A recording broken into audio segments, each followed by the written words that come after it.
Many of you are probably familiar with Dietrich Bonhoeffer's insight from Life Together, that if we can never be satisfied with the spiritual knowledge and experience and love that we have received, and we continue to pray for the really big stuff and overlook the little gifts, we will essentially have stopped God's work among us. Bonhoeffer writes, if we do not give thanks daily for the Christian fellowship in which we've been placed, even when there's not great experience, but small faith and difficulty, if on the contrary we only keep complaining to God that everything is so far from what we expected, then we hinder God from letting our fellowship grow according to the measure and riches which are there for us all in Christ Jesus. In my book, Living into Community, I share the response of one leader in a vineyard community who wrote, I can only imagine if this advice were heeded by even a fraction of a local church. The effects could be revolutionary. How many times have I wished I were somewhere else where God was really moving? How many times have I fantasized about the perfect fellowship where everyone got along like a perfect family? That ring true for anybody? Yeah. And he concludes, and this was the part that was so striking to me. He says, what this boils down to is spiritual pornography, which is creating a mental fantasy of a perfect place or people and not recognizing the good things all around me. And he notes that the antidote to that is gratitude. For those of us who care deeply about the church and establishing vibrant communities of Christian practice, this is an important reminder that gratitude can be undone in very surprising ways.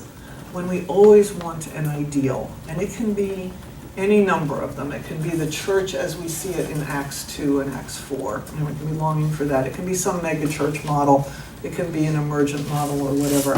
But sometimes that blinds us to how quickly we can grow dissatisfied with what we in fact have.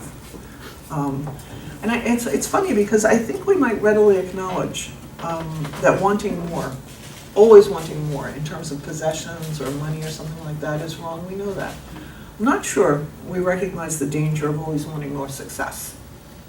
Always wanting more success, more growth, more spiritual, even more spiritual growth in ourselves or others, or more dramatic spiritual experiences. And I realize when I say that, it's a complicated kind of statement because always wanting more good things can be problematic. But we do live in a tension between being grateful for what we have and wanting to strive for excellence and growth. I mean, it really is a tension there for us. But given our cultural emphasis on growth and success, which tends to be how we define excellence, gratitude ends up being overlooked. And contentment is misinterpreted as an absence of drive or vision.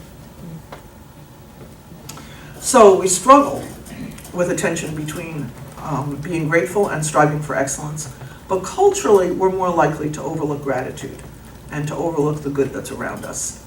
Spiritual pornography takes a lot of forms, but it often contributes to a blindness to God's grace and abundance in our lives.